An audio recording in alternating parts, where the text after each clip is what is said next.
मस्तक सिंहासन पे हम आत्माएं, राजन बने और शासन चलाएं। कर्मेंद्रियां कर्मचारी हमारी, भ्रिकुटी बीच दरबार अपना सजाएं। मस्तक सिंहासन पे हम आत्माएं, राजन बने और शासन चलाएं।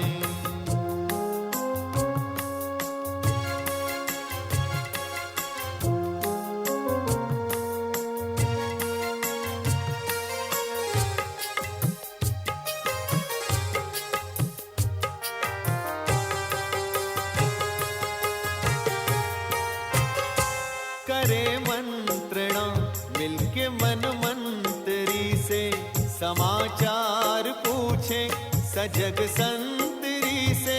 समाचार पूछे सजग संतरी से, बड़ी सावधानी से इस राजधानी को माया की छाया से पल पल बचाएं। मस्तक सिंहासन पे हम आत्माएं, राजन बने और शासन चलाएं। कर्मेंद्रियां कर्मचारी हमारी, त्रिकुटी बीच दरबार अपना सजाएं।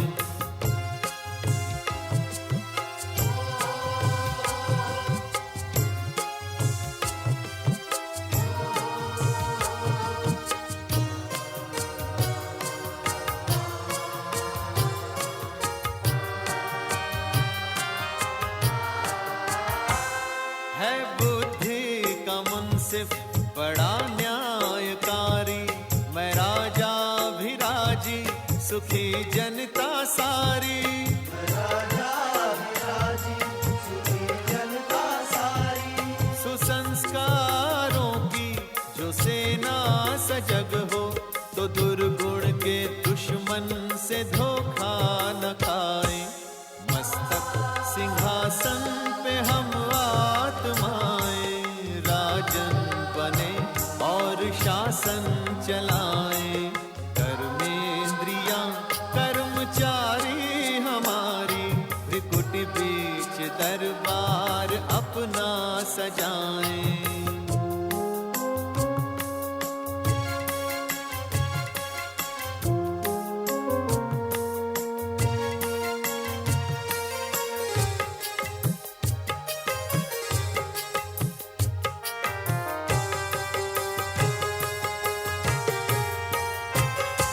खुदा दोस्त की हम पे है छत्र छाया, कि खोया हुआ राज फिर से दिलाया।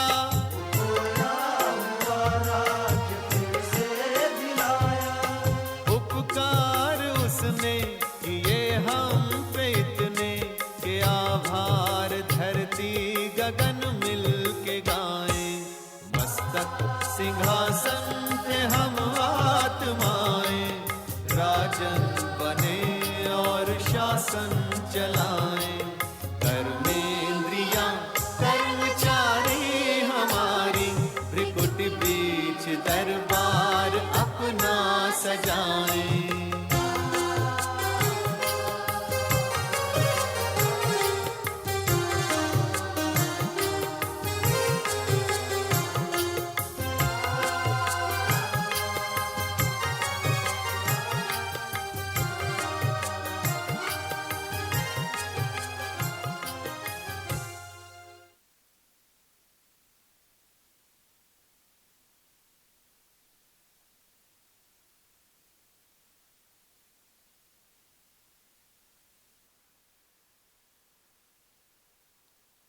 ओम शांति।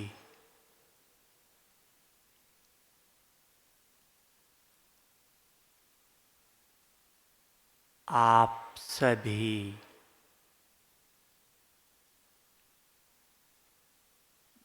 बाबा के श्रीमत अनुसार स्वयं को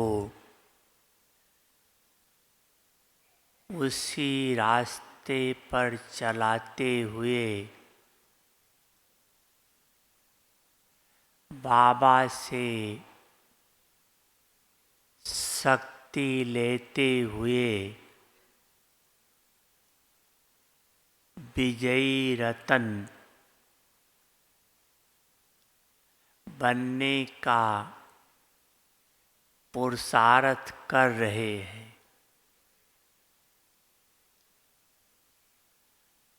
बाबा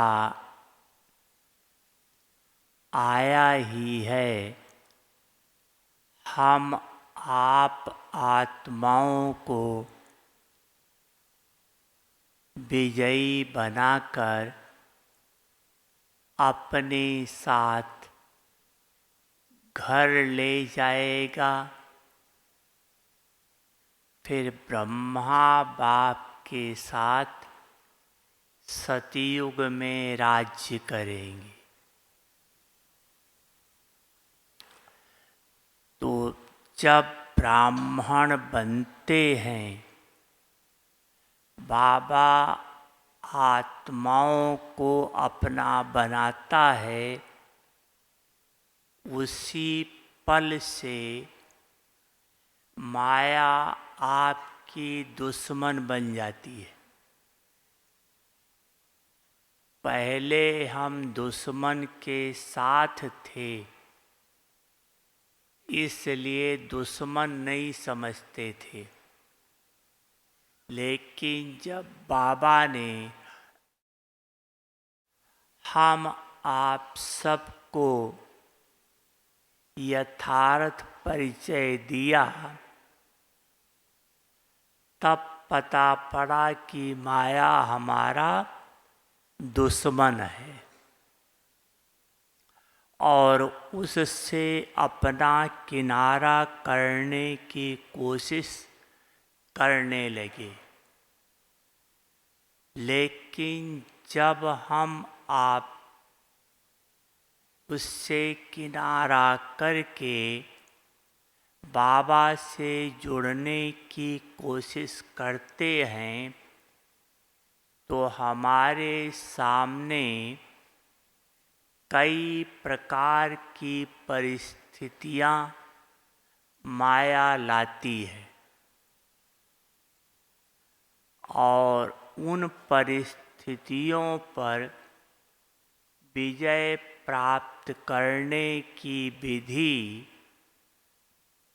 बाबा ने बताई है। सो स्थिति, सो स्थिति से पर स्थिति पर विजय मिलती है। अभी सो स्थिति का आधार क्या है? आत्मा की सो स्थिति बने कैसे? सो को तो जान लिया कि मैं आत्मा हूँ, लेकिन आत्मक स्वरूप में अपने ओरिजिनल स्थिति में स्थित रहें, उसके लिए बाबा ने 3 बातें बताई है। पहली बात है कि आत्मा अपने आप को आत्मक स्वरूप में लाने के लिए जो आत्मा की 4 स्थितियां हैं, उन चारों स्थितियों का भिन्न भिन्न समय पर अभ्यास। दूसरी बात है कि आत्मा अनादि और आदि स्वरूप में आत्मा किस स्थिति में थी उस स्वरूप का अभ्यास। तीसरा, निरंतर बाप की याद में रहने का अभ्यास। ये तीन बातें अगर आप करते रहो तो सो स्थिति बनने में मुश्किल नहीं है। लेकिन हमारे सामने परिस्थिति होने के कारण ये करने में मुश्किल लगता है। अब ये बताते हैं कि परिस्थितियाँ कौन सी हैं, फिर क्लियर करते हैं सो स्थिति बनाने की विधि। परिस्थितियाँ बहुत हैं, लेकिन मुख्य रूप से 5 प्रकार की परिस्थिति है। सबसे पहला है अपने पुराने संस्कार। पुरुषार्थ बढ़ाते ही पुराने संस्कार बिगड़ डालते हैं। दूसरा है शारीरिक कर्म भोग। तीसरा है लौकिक परिवार वालों के द्वारा विघन। चौथा है ब्राह्मण आत्माओं के द्वारा हिसाब किताब सामने आना। पांचवा है प्रकृति के द्वारा विघन। और छठा है जो किसी किसी को है, सबको नहीं है, वो है इविल सोल के द्वारा विघन। क्योंकि बाबा ने बताया है मुरली में, अंत में जिसके साथ हिसाब किताब है उसमें आत्मा प्रवेश करेगी। इविल सोल का रूप क्या है? इविल सोल प्रवेश किया है या कर रही है, उसका बाबा ने बहुत सुंदर क्लियर किया है। 72 की मुरली में, मुरली की हेडिंग है बिंदु रूप स्थिति का महत्व। उसमें बाबा ने इविल सोल के बारे में बताया था कि जब इविल सोल प्रवेश कर रही है, किया नहीं है, लेकिन आती है, तंग करके चली जाती है, उसकी निशानी बताई थी कि जिसके अंदर इविल सोल आती है तो सबसे पहले वो आत्मा अपनी बात पर क्या कहेंगे, जैसे कि वो हो जाता है कि मैं जो कहूँ वही सत्य है, मेरी ही बात मानी जाए। एक ये आता है, एक निशानी। दूसरी निशानी बाबा ने बताया कि जब उस आत्मा को बताओ ऐसी तो बात है नहीं, तो सेकंड में अपनी बात बदल देगी। नहीं ऐसे नहीं, ऐसे मैंने तो ऐसे कहा ही नहीं। सेकंड में बदल देगी। तीसरी बात, जो भी बात कहेगी वो बड़े आवेश से बहुत जोर देकर कहेगी कि मेरी बात ये राइट है, आपको मानना ही पड़ेगा। ये है इविल सोल की परवेशता। हुई नहीं है, लेकिन परवेशता हो रही है। वो समझती है जिसमें आई है, वो समझते मैं राइट कह रहा हूँ, लेकिन होता सब परबस है, वो सोल के अधीन है।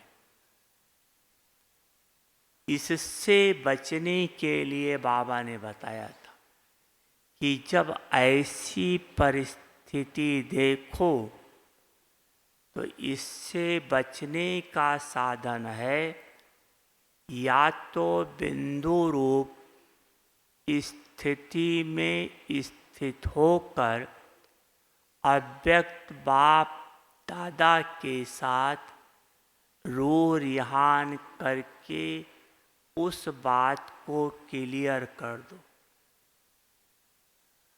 और अगर अव्यक्त स्थिति नहीं बना पाते हैं उस समय, तो निमित्त बनी हुई आत्मा से राय लेकर के फिर वो जैसा कहते हैं वैसा करें तो इविल सोल से बच जाएंगे। जिसमें प्रवेश हो रही है हुई नहीं है, और जिसमें हो गई है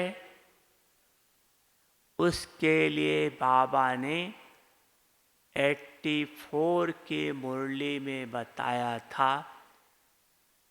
उसमें है ब्राह्मण जन्म, अवतरित जन्म, दिव्य जन्म, मुरली की हेडिंग है। इसमें बाबा ने स्पष्ट किया है कि अगर प्रवेश हो तो ब्राह्मण आत्मा में किसी में, तो कैसे उसको हटाया जा सकता है। तो अंत में जिसका हिसाब किताब है उनमें ये प्रवेश करेगी। इसलिए अभी से बिंदु रूप स्थिति का अभ्यास बढ़ाते चलें तो आप इससे सेफ रहेंगे, क्योंकि हम सबको किसी को भी पता नहीं है कि किस आत्मा का किसके साथ क्या हिसाब किताब है। लेकिन बाबा के बताए हुए श्रीमत के अनुसार चलते रहेंगे तो विजय मिल जाएगी। अच्छा, आप बता रहे सो स्थिति कैसे अपनी बने। तो सो स्थिति का आधार पहले आपको बताया था। आत्मा की चारों प्रकार की स्थितियों का अभ्यास अलग अलग समय पर, वो चारों स्थिति है देही अभिमानी, दूसरा है आत्म अभिमानी, तीसरा है विदेही, और चौथा है अशरीरी। अशरीरी, ये चार आत्मा की स्थितियां अलग अलग है। देही अभिमानी, आत्म अभिमानी, विदेही और अशरीरी। ये चारों स्थितियों का अभ्यास क्या समझते हैं सभी?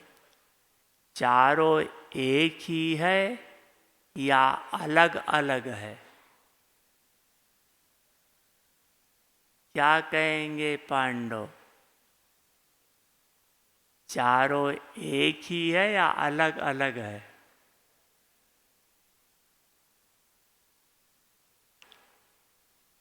शक्तियां? अच्छा, चारों अलग हैं। पहला है देही अभिमानी। देही अभिमानी अर्थात जब आप कोई भी कर्म कर रहे हैं तो मैं आत्मा देह का आधार लेकर इन कर्मेंद्रियों के द्वारा कर्म कर रही हूँ। मैं आत्मा, लेकिन कर्म इंद्रियों का आधार लेकर कर्म कर रही हूँ। ये है देही अभिमानी।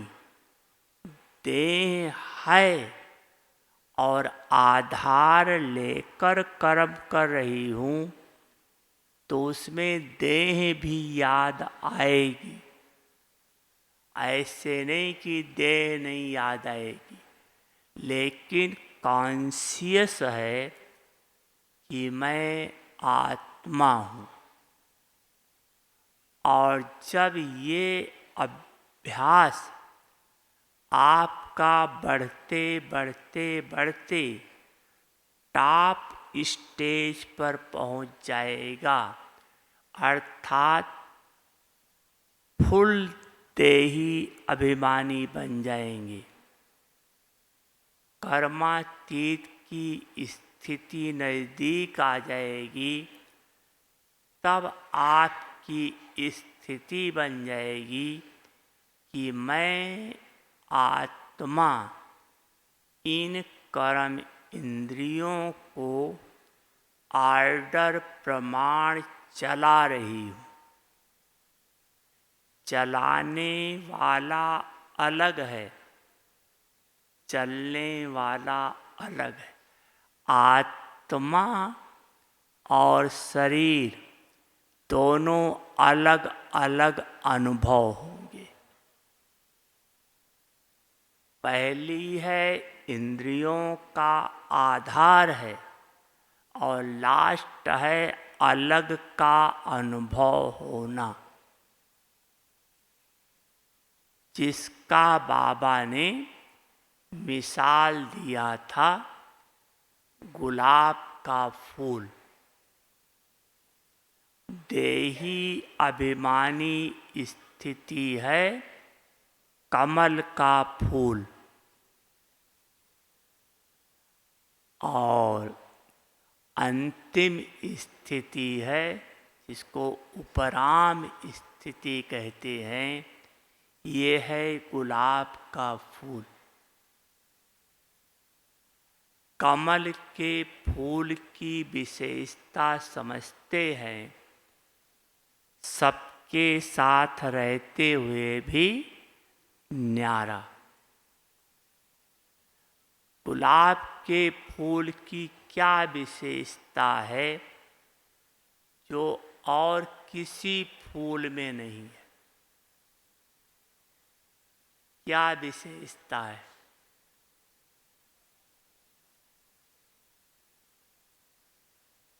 तीन विशेषता सुनाओ जो और फूलों में नहीं है। कांटे सभी फूलों में होते हैं, सुगंध सभी फूलों में होती है। इसके अलावा सुनाओ जो गुलाब के फूल में है वो और किसी के फूल में नहीं है। अच्छा, पहली विशेषता है कि गुलाब का फूल जब कंप्लीट खिल जाता है तो उस फूल को ऐसे ही करो तो सारे पत्ते झड़ जाते हैं फूल के। होता है ना ऐसा। अर्थात वो आत्मा सबके साथ रहते हुए, सबके साथ रहते हुए कर्म पूरा किया, फिर इन सब से न्यारी अपने वतन, अपने घर, चाहे सूक्ष्म वतन में बाप दादा के पास, चाहे मूल वतन में अपने स्वीट साइलेंस, स्वीट बाबा के साथ स्थित हो जाती है। दूसरा गुलाब के फूल की विशेषता है, आपने देखा होगा कि सभी फूलों पर कीड़े बैठते हैं, मधुमक्खियाँ बैठती हैं, लेकिन गुलाब के फूल पर कोई कीड़ा नहीं बैठता, मधुमक्खी नहीं बैठती।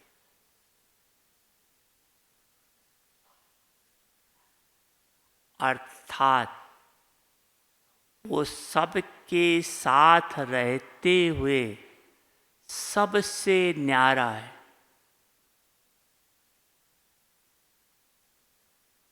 कोई एक से न्यारा नहीं, सबसे न्यारा और प्यारा है तो सबका प्यारा है।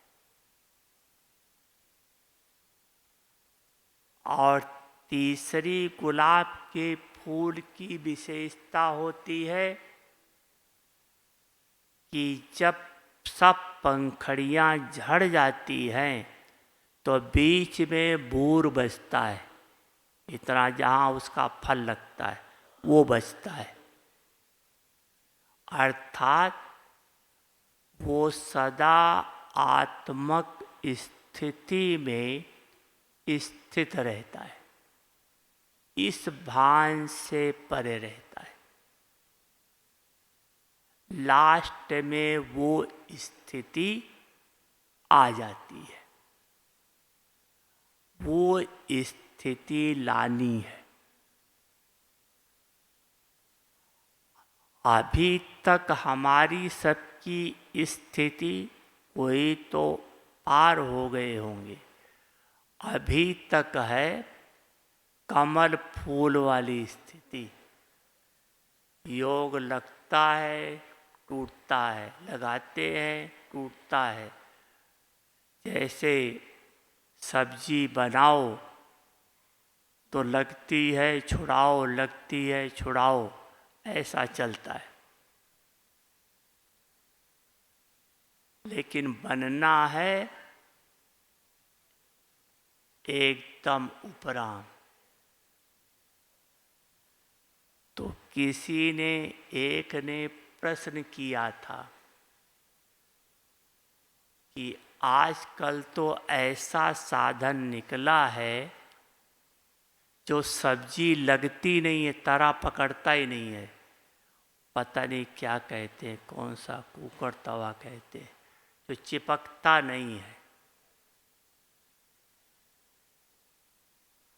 ना ऐसा, जिस पे डोसा वगैरह बनाते हैं चिपकता नहीं है, उसमें पता नहीं क्या कहते हैं। तो बाबा ने इसका जवाब दिया था कि जब ये एग्जाम्पल दिया था बाबा ने, तब शुरू का समय था। अब तो ज्ञान योग इतना स्पष्ट हो गया है, आपके सामने इतना ढेर सारे एग्जाम्पल हैं, सैंपल है। अब तो आपको चिपकना ही नहीं चाहिए।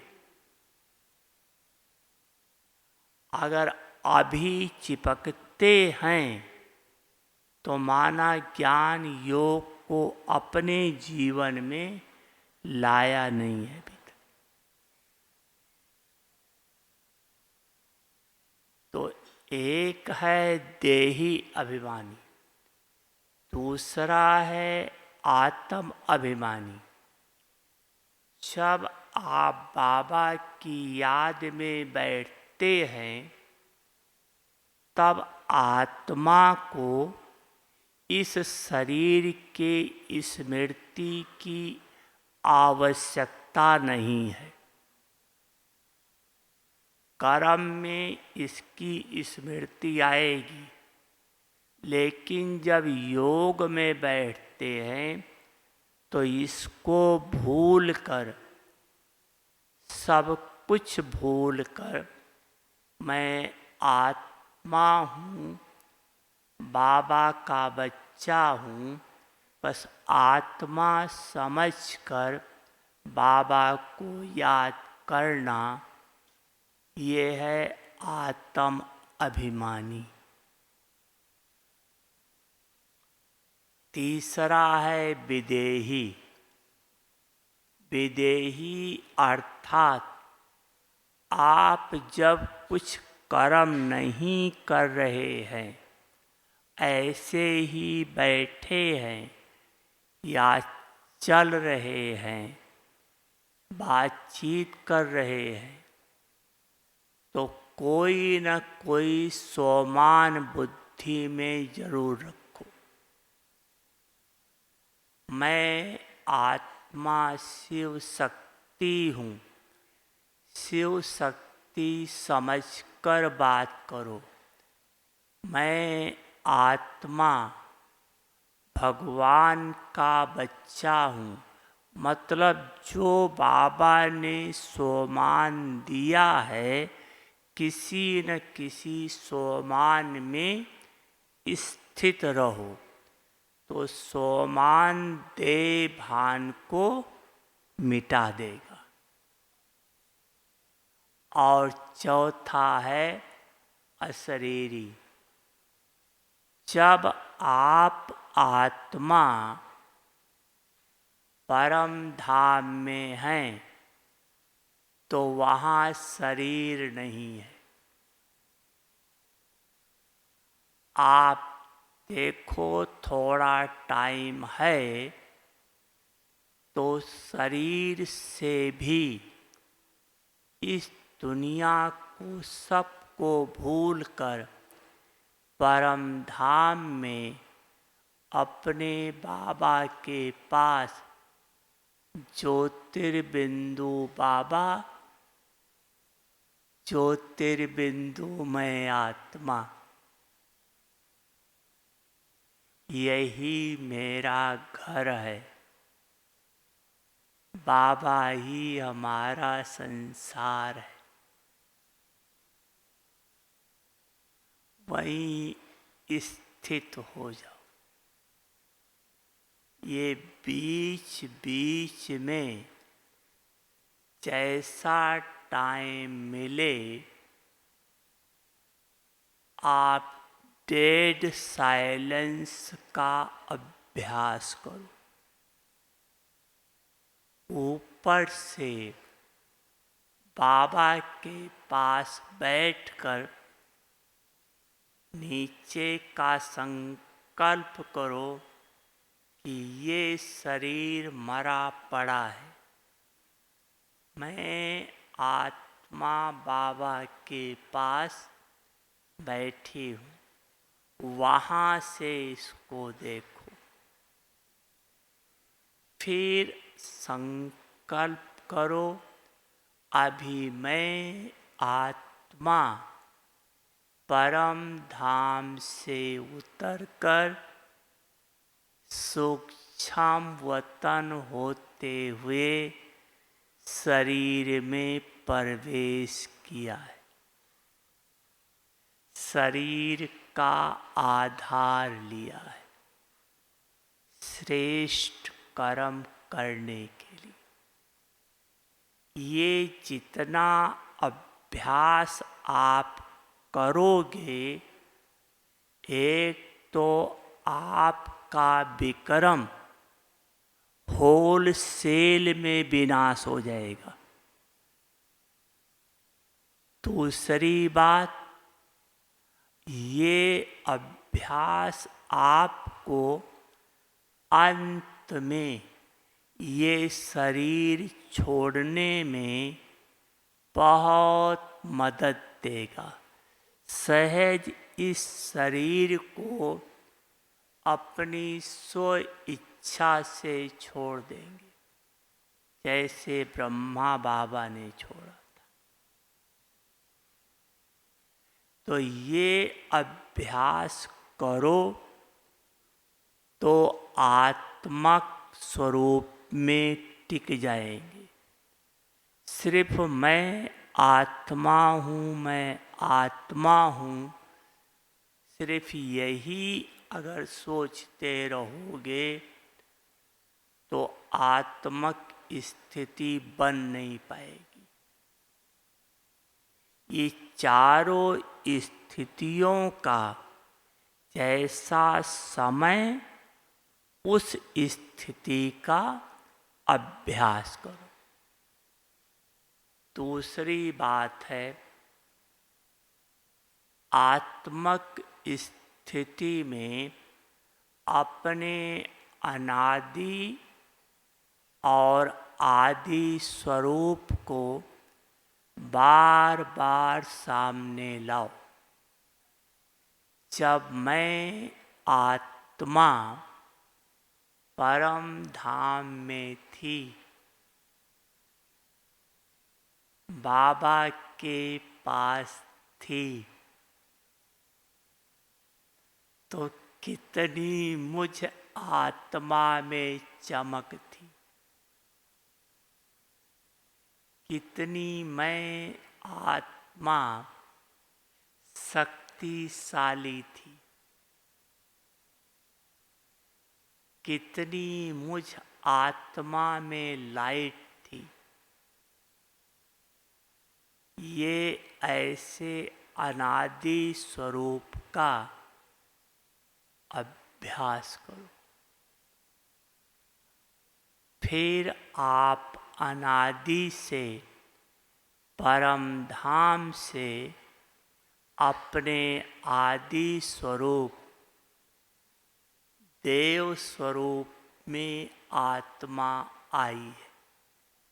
जब मैं आत्मा देव स्वरूप में हूँ, उस समय हमारी आत्मक स्थिति कैसी थी, हमारा शरीर कैसा था, हमारा व्यवहार कैसा था, हमारा राज्य कैसा था, वो सब स्मृति में लाओ स्वर्ग को। तो जितना ये स्मृति में लाओगे, उतना यहाँ से उपराम होते जाओगे और दैवी गुण खींचने लगेगा। अभी दैवी गुण धारण करने में मेहनत लगती है, तब मेहनत नहीं लगेगी, तब दैवी गुण खींचेगा। हाँ, करें, धारण करें, अच्छा लगेगा।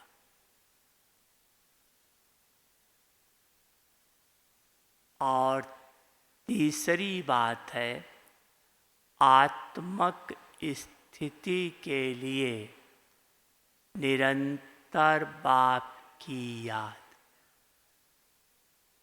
वो तो आप अभ्यास कर रहे हो, जानते भी हो और करते भी चलना है।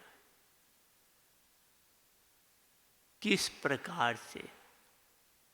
कईयों की बाबा को याद करने की जो आदत है, विधि जो समझा है, वो उसी एक ही विधि से वो बाबा को याद करते नहीं। रोज मुरली में जिस विधि से बाबा कहता है, उस विधि से उस दिन याद करो। ये है आज्ञा की पालना। इससे भगवान की आपको शक्ति मिलेगी। जैसे 2 दिन पहले बाबा की मुरली में आया था कि भक्ति में भगवान को ऊपर याद किया। अभी भगवान नीचे यहाँ आया हुआ है, ब्रह्मा के तन में आया हुआ है। अभी बाबा को यहाँ याद करो और इनके साथ ब्रह्मा को भी याद करना पड़ेगा।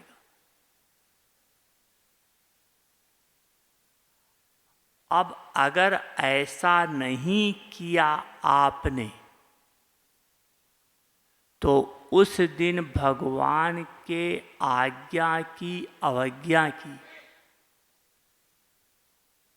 आप कितना योग अपने विधि से लगाने की कोशिश करो, लेकिन भगवान की मदद नहीं मिलेगी।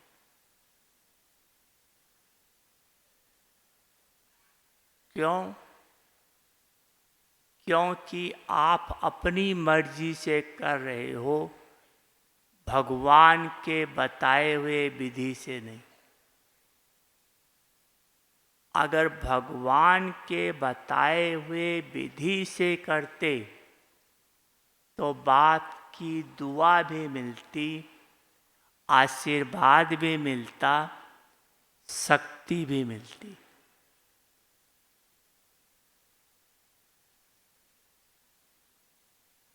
तीनों चीज मिलता। दुआ और आशीर्वाद, इन दोनों में क्या अंतर है? शायद कर्नाटक में तो दोनों एक को ही कहते हैं, लेकिन दोनों में क्या अंतर है?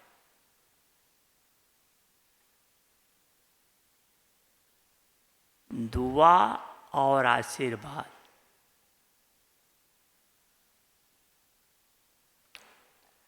दुआ दिल से निकलती है,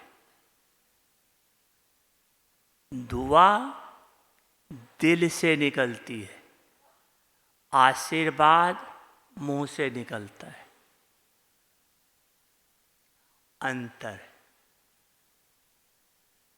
आप कोई किसी को भी प्रणाम करे तो जरूर कुछ ना कुछ रिटर्न में बोल देगा, चाहे मन में हो या ना हो, लेकिन बोलना ही पड़ेगा।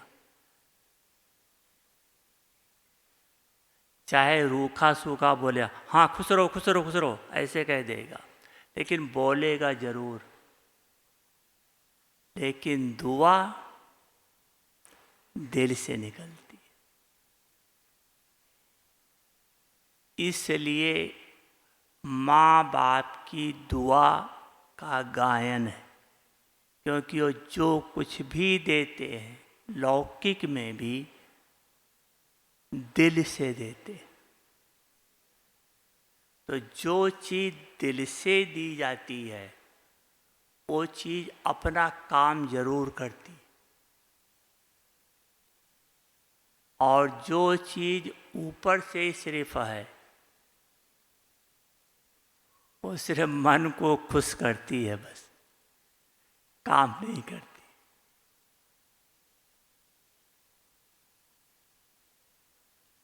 तो आप जिस दिन मुरली में जैसा बाबा कहे उस तरह से याद करो तो आत्मक स्थिति आपकी सहज बनती जाएगी, क्योंकि बताया कि दुआ, आशीर्वाद और शक्ति तीनों मिलेगी।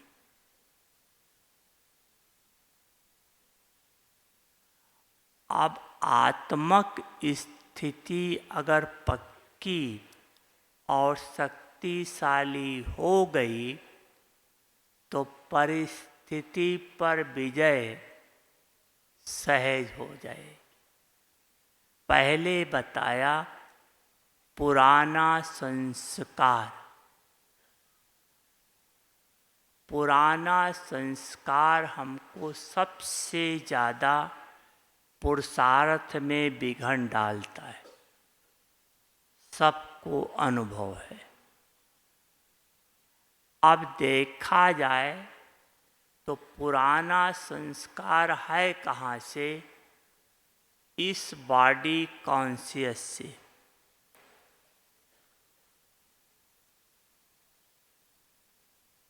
क्योंकि जब अपने को शरीर समझते हैं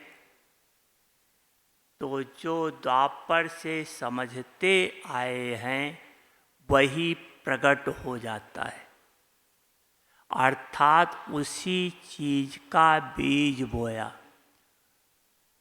और जब अपने को मर्जीवा समझो, हम ब्राह्मण हैं, तो पुराने संस्कार वार नहीं करे। ब्राह्मण है, लेकिन अभी 2-3 दिन पहले मुरली में आया था कि अभी तक फुल कास्ट ब्राह्मण बने नहीं हो। ब्राह्मण बने हो लेकिन फुल नहीं बने हो, क्योंकि फुल कास्ट ब्राह्मण का अर्थ ही है ब्रह्मा बाप के कदम पिछाड़ी कदम। अगर ब्रह्मा बाप के कदम पिछाड़ी कदम नहीं है तो कुछ अपना मत है, कुछ बाबा की मत है, फुल कास्ट नहीं कहा जाए। और अगर फुल कास्ट नहीं तो ये जो गायन है अप्राप्त कोई वस्तु नहीं, ब्राह्मणों के खजाने में ये प्रैक्टिकल होगा नहीं। आज की मुरली में शायद या कल की मुरली में था कि अगर आप बाप के श्रीमत पर चलते रहो तो आपको कुछ मांगने की ज़रूरत नहीं पड़ेगी। जो कुछ चाहिए बाबा अपने आप ही दे देगा, मांगने की भी ज़रूरत नहीं। लेकिन ये कब?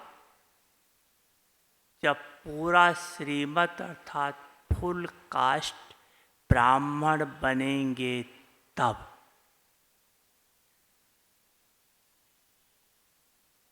तो आप सबसे पहले अपने को ब्राह्मण बनाने का पुरुषार्थ करो। ब्राह्मण का अर्थ ही है पुराने से मरकर नया बने।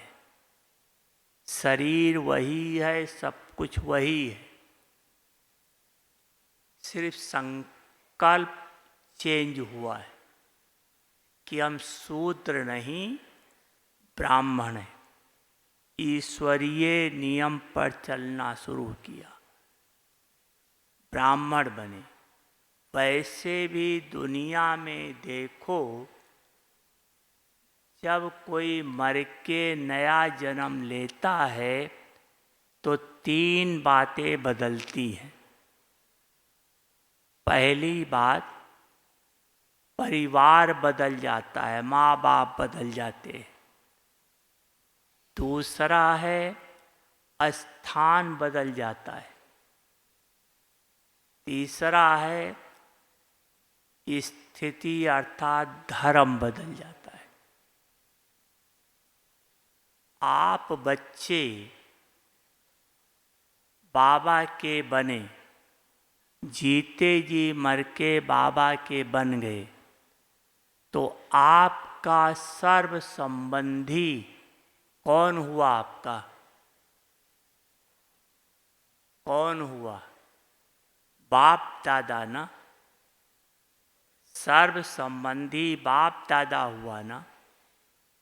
उसमें वो हमारा माता पिता, टीचर, स्वामी, सखा, गुरु, बेटी, बेटा, बहू, पोत्रा सब है, सर्व संबंध है। अब आप देखो अपने घर में, लौकिक घर में आपकी मान लो बेटी है, उसको आपने बेटी की दृष्टि से देखा, बेटी की स्मृति से देखा, तो क्या उस समय आप ब्राह्मण हैं?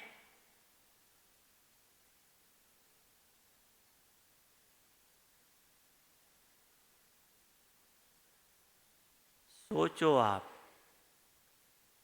परिवार के किसी भी सदस्य को लौकिक संबंध के दृष्टि से देखा, तो क्या उस समय आप ब्राह्मण हैं?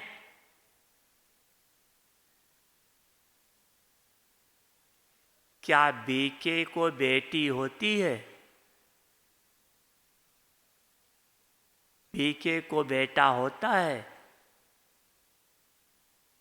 तो जब उस समय आप ऐसा संकल्प किया, तो आप उस समय क्या हैं? शूद्र ना।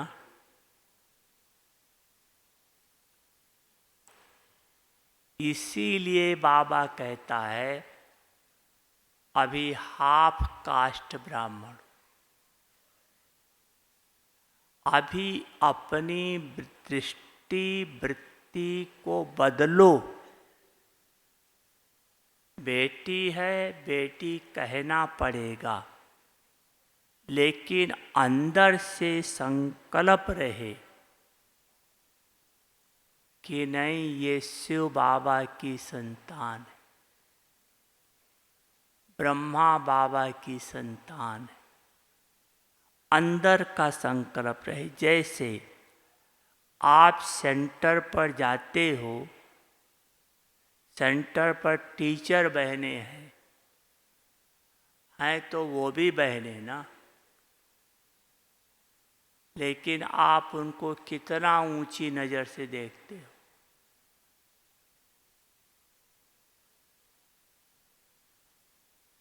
इसलिए देखा कि अंदर है कि वो टीचर हैं, यही ना। ऐसे अंदर का भाव परिवार के प्रति भी बदलना है। सब बाबा की संतान, सब बाबा की संतान। अंदर की भावना तो कहा जाएगा आप जीते जी मरे हो। तो पहली बात संबंध बदलता है। दूसरी बात स्थान बदलता है। जहाँ से मर के जहाँ जन्म लिया वहाँ गई। ब्राह्मणों का परमानेंट एड्रेस कौन सा है? परमानेंट एड्रेस शरीर के हिसाब से मधुबन है, सभी ब्राह्मणों का। अगर आपको ये याद रहता है कि मैं कर्नाटक का हूँ या मैं बेंगलोर का हूँ या कहीं का ये याद रहता है, तो क्या आप मरे हो उस समय या लौकिक दुनियावासी हो? सोचो आप, सारा दिन क्या स्मृति में रहता है।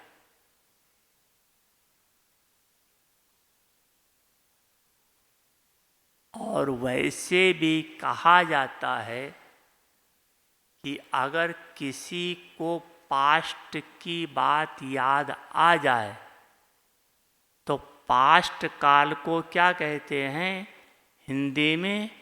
भूतकाल। तो पास्ट की बात को याद किया माना भूत आ गया। कौन सा भूत? माया का भूत। छोड़ेगा नहीं।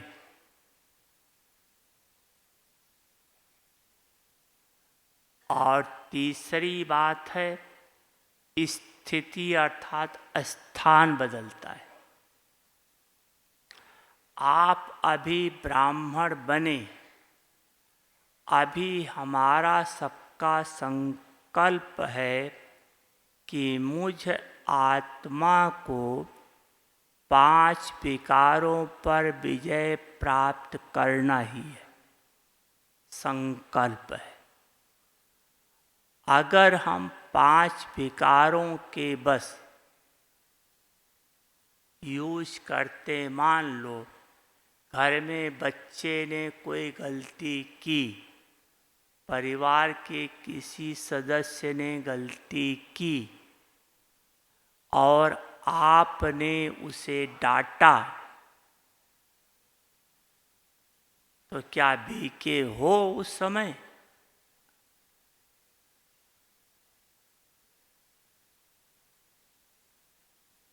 क्या जीते जी मरे हो उस समय?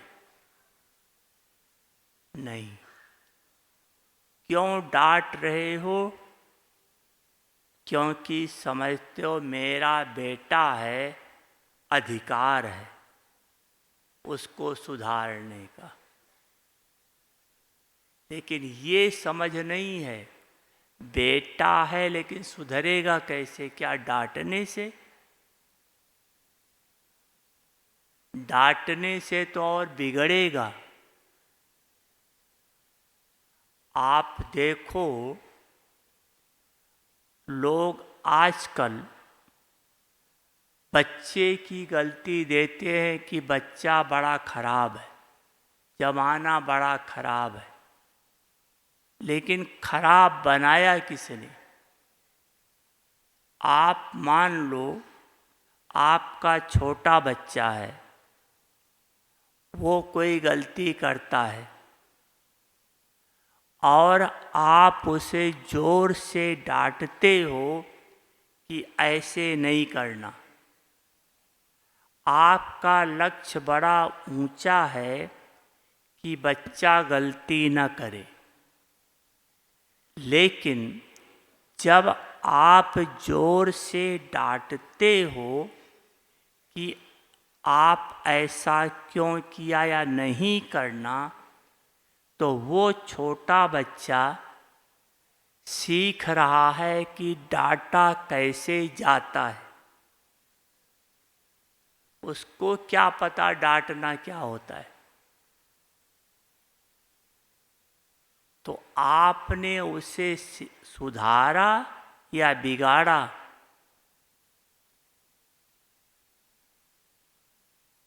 सोचो। तो पहली बात, जीते जी मरो, ब्राह्मण बनो, मर्जीवा बनो।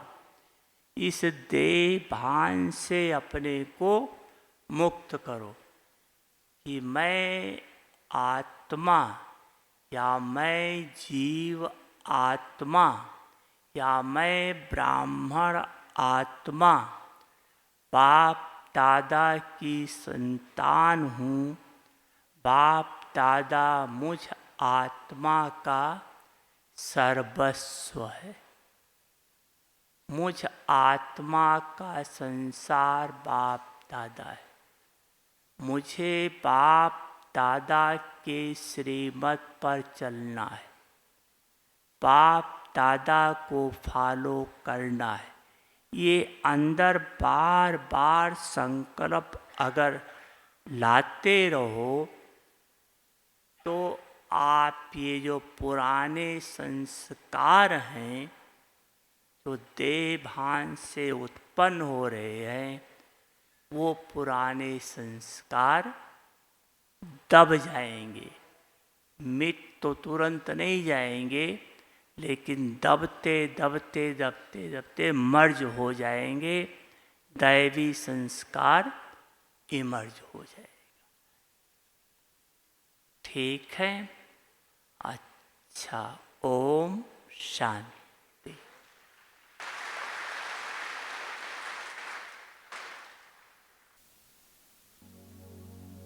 प्यारे प्यारे वतन, उड़ चले हम आज। प्यारे प्यारे वतन, उड़ चले हम आज मेरे बाबा के पास, शिव बाबा के पास, मेरे बाबा के पास, शिव बाबा के पास।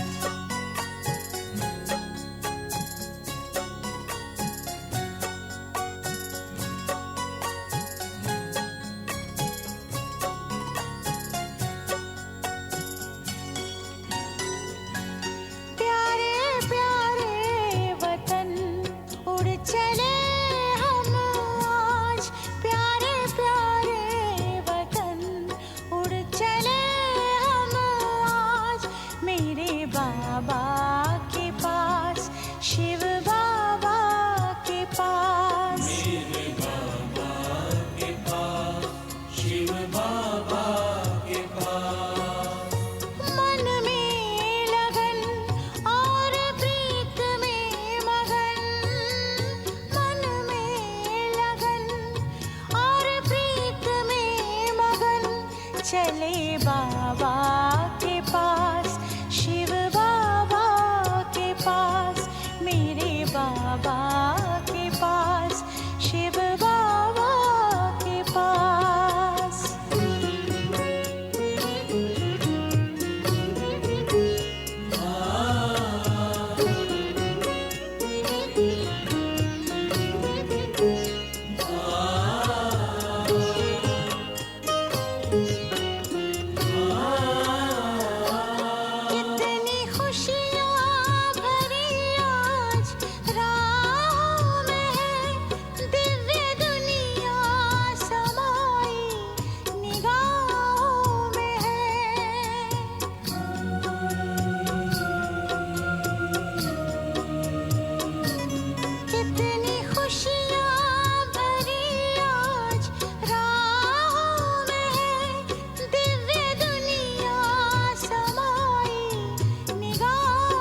बाबा के पास, शिव बाबा के पास। मेरे बाबा के पास, शिव बाबा के पास। मन में लगन और प्रीत में मगन, मन में लगन और प्रीत में मगन, चले बाबा के पास,